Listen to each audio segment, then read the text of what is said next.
Bottomlands. As usual, we were taking off for the mountains because our generosity had worn thin.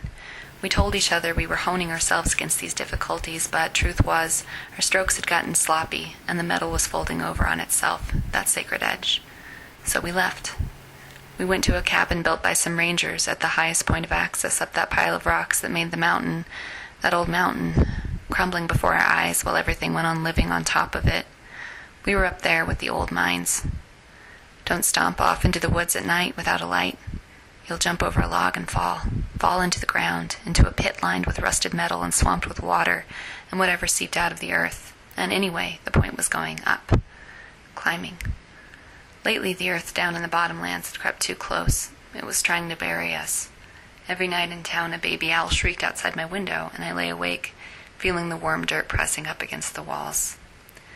In the cabin, in our bunk beds, we slept in without meaning to. We needed sleep up there, and when it came, it was complete. In the morning, we had coffee on our little stove and packed our fishing gear and took off to one of the lakes. Every day, a different lake. They pooled in bowls all along the top of the mountain, and we had to climb up to reach them. Up there, we didn't see much dirt at all. It was all rocks. Even the trails were paved with large white stones.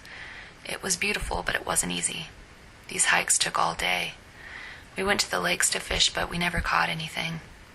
A freezing wind blew over the water.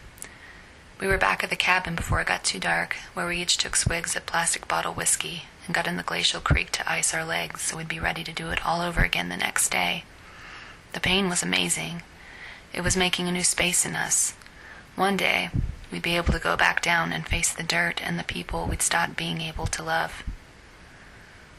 One day in the middle of the day, we were climbing to a lake we'd fished before, and on top of the ridge we looked out over the tops of smaller mountains below us, to the bottomlands, and saw a new mountain. What had it done? It had ripped up the dirt, very clever. It had ripped right up through the dirt sometime in the night. The people who had lived down there now lived on a mountain. We got out the binoculars. We could see them. Their houses looked very strange. Some had toppled, and some had crashed into each other. There were trees on the mountain, but not the usual kind, not pine trees, but the trees that people planted around their homes, and the trees that had grown along the creek back when everything was down there in the dirt.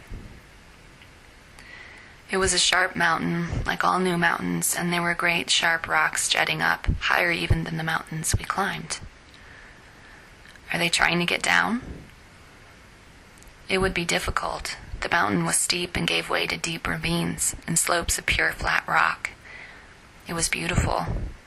It was a new young thing, not anything people were made for.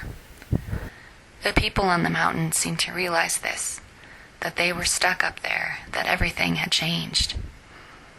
They're just standing around.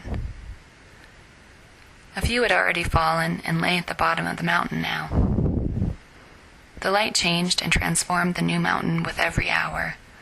We gave up the lake and ate our sandwiches there, taking turns looking through the binoculars at the dazed and scattered people, trying to make the most of their new home.